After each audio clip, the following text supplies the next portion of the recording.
My favorite part about storytelling is that it creates so much pathways for understanding. I feel like every story is a reference, and with all the stories that currently exist, I don't think that there is enough material for people to really understand me and a lot of people who look and feel like me. So the more stories we tell, the more references we're creating for other people to draw from. I don't know if it really occurred to me when I was a teenager that I was that different, and then it felt like it got put on me when I went to college, that like these are things that you're marketable for and this is what people see you as. For me, I think now that I look back on it, it was kind of a way to be like part of a group. I think there was like a certain amount of alienation I felt, you know, being from India, living in New Zealand. But I felt like music just transcended that. Like if you could play, you know, that's all that mattered. For me, and as an Asian American, I certainly wasn't taught to express my feelings. So when I felt mad, I went to go play piano. When I felt upset, I went to play. When I was really joyful, I went to play. And every time it would sound different. We all have the power to put ourselves in the music, whether it is music written from a long time ago or music that you create.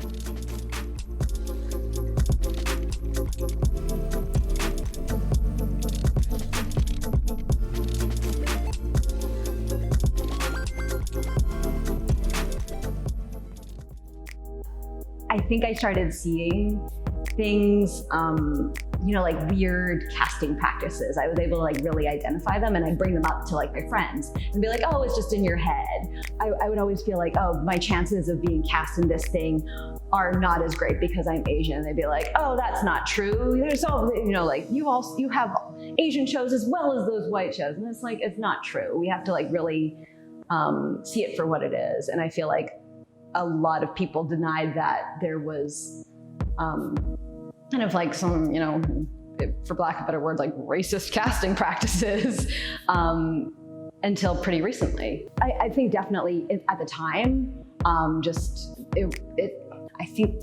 don't know, it was like being gaslit, right? Where you're like, oh, maybe I'm wrong. Maybe I'm just making it up. And I think that since not enough people understood it or would confirm it back, that I'm like, maybe it's all in my head.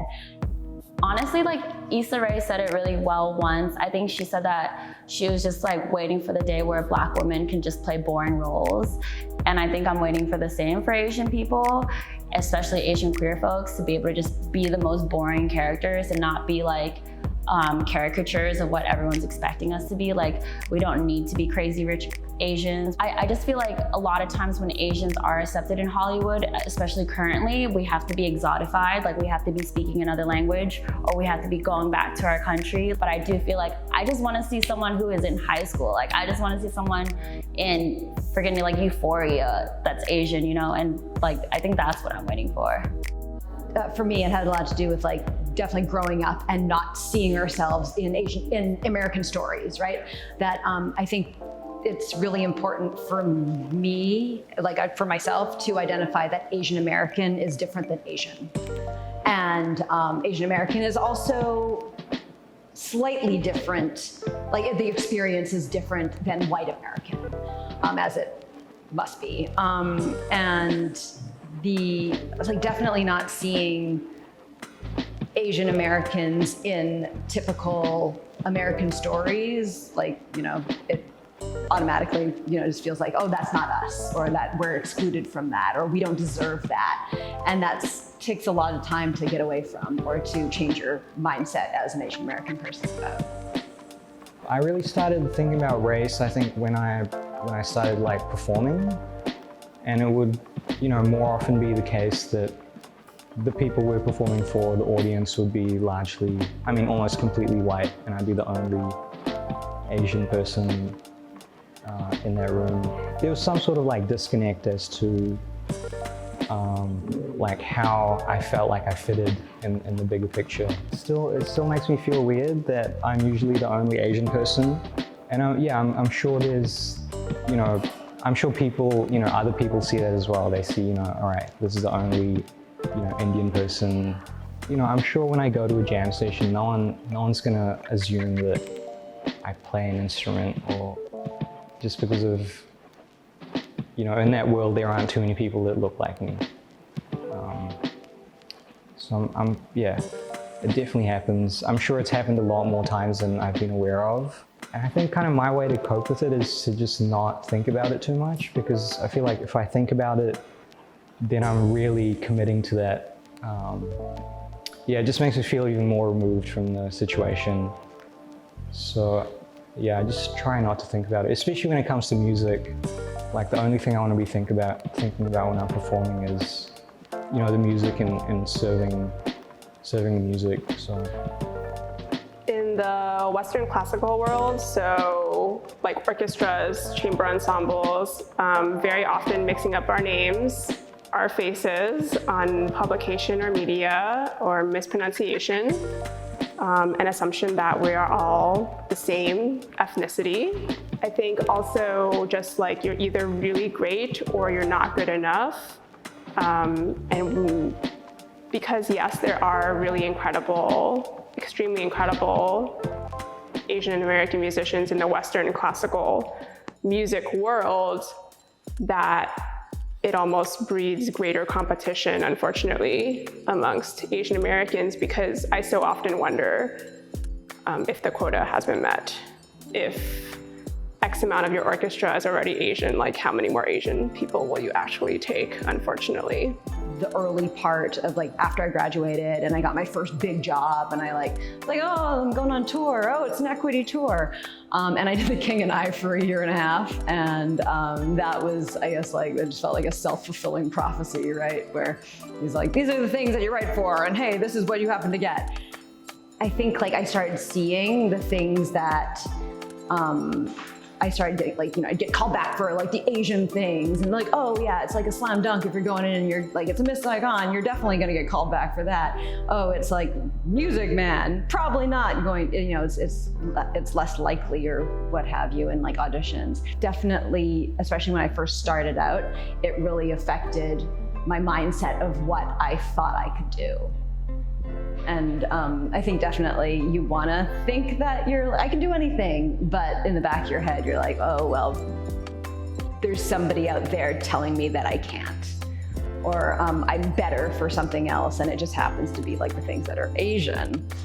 Being an actor, I was demoralized a lot because of the auditions that I was invited to go to, and the writing didn't resonate with me. And as a director, it's kind of cool to just have power to actualize writing that I've done or writing that I really support and believe in.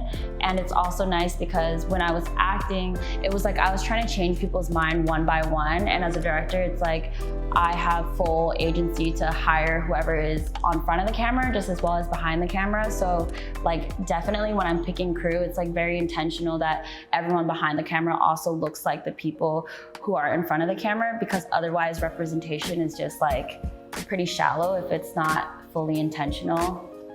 We are a super diverse spectrum of individuals within a community, and the more that we can put that narrative forward is really important to me.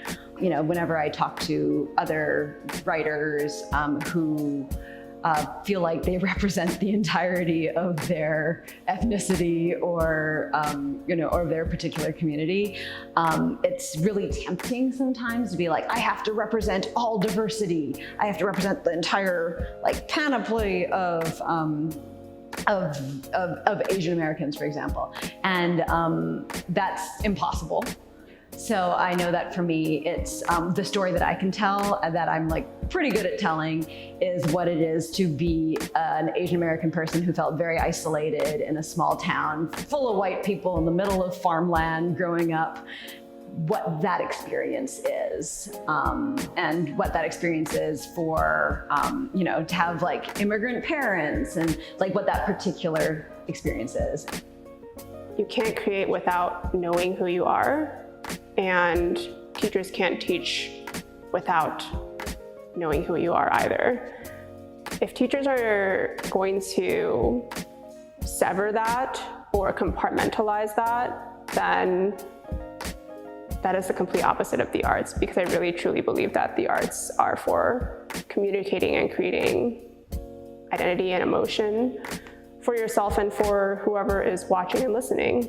It's a lifelong journey, and there's no rush to figure out different parts of your identity, even if so often in life we are asked to put on display what we know about Asianness, Asian culture, especially in our current times. But we all come into our own knowing on our own, and I also empower, and I hope to empower people to ask the people in their community, just what does music in your lives mean to you? Because you can learn a lot from listening to the people who you love and surround yourselves with. And yeah, I think that just knowing that your voice does matter, and it will always matter as long as you know that. I do feel, yeah, the older I get, there is more responsibility, I feel. Just because now I run into kids, especially Asian kids, who kind of like remind me of myself, or they're at that point in their life where they're making a decision whether to do this thing or the other thing. Yeah, so I do feel some sort of responsibility as in the way I present myself and how I talk about music. And I'm just trying to like present in the best light possible. It's not about what you look like. It's about how much work you put into it at the end of the day. Oh, just like the importance of representation. It's I think we're at this really crucial moment where we as a community need to be loud. We need to be present, and we have to step into our power. So I hope that anybody who is thinking about pursuing a creative role or any sort of role in the arts, just this is our time. We all have different experiences. We all have different impressions that made us who we are.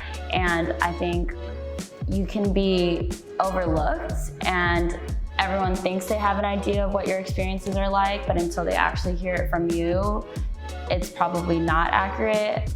I think it broadens everyone's understanding of one another, and it allows us to have more compassion for one another when we are capable of listening to more people than we are used to, and especially when we open ourselves to people who have typically marginalized voices. I think there's a lot of learning that needs to happen, and we're not gonna learn that much if we're listening to the same people tell us the same shit. So we need to listen to new speakers, and speaking comes in forms of like music, films, poetry, books. Like, I think we just all need to take turns listening, and white people have been talking for a really long time.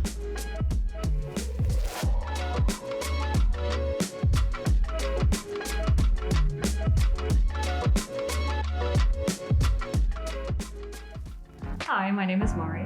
My name is Seiji, and we directed and produced this video. If you like this video and want to support more AAPI creators and content like the one you just saw, then connect with us with our socials linked down below. And if you can, please consider subscribing and liking this video, and consider donating. Thanks. Thank you.